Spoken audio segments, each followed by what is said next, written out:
Isang nakakalungkot na trahedya para sa Philippine boxing. Tuluyan na pong namaalam ang former WBC featherweight champion Mark Magnifico Magsayo. Ang tinuturing na salarin na humantong sa pagpanaw ng karera nitong si Magsayo ay kinokonekta dito sa dating matchmaker na di umano'y tinutukoy na salarin sa pagbenta allegedly ng kontrata nitong si Magsayo sa Sufa Boxing ni Dana White. Ayon sa pahayag ng American Boxing Scene, ang paglipat ni Magsayo sa Sufa Boxing ay tinuturing bilang isang karera suicide dahil ang Supa Boxing ay hindi kinikilala ng apat na pangunahing sanctioning bodies, ang WBC, WBA, WBO at IBF. Dahil dito, ang mga laban ni Magsayo ay hindi na magkakaroon ng tsansang makakuha pa ng tunay na world title belt, dahilan upang tuluyan ng mawala ang kanyang pangalan sa listahan ng mga top-tier boxers sa mundo. Sa ilalim ng pamamalakad ni Dana White,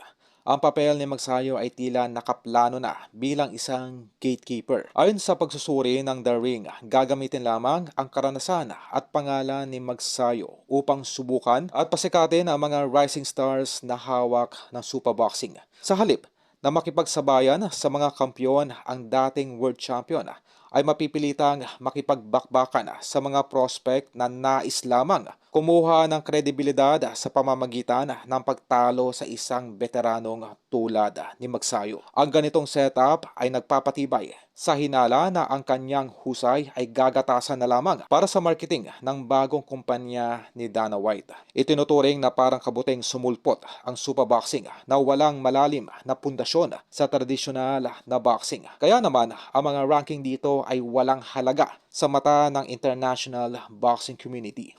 Dahil hindi ito kaanib ng Association of Boxing Commission, ang karir ni Magsayo ay tila nakakulong na sa isang bula na walang patutunguhan. Sa huli, ang pangarap ni Magsayo na muling maging undisputed champion ay naglaho na kapalit ng isang kontratang maglulubog sa isang ligang hindi kinikilala at magdadala sa kanyang huling hantungan bilang isang gatekeeper.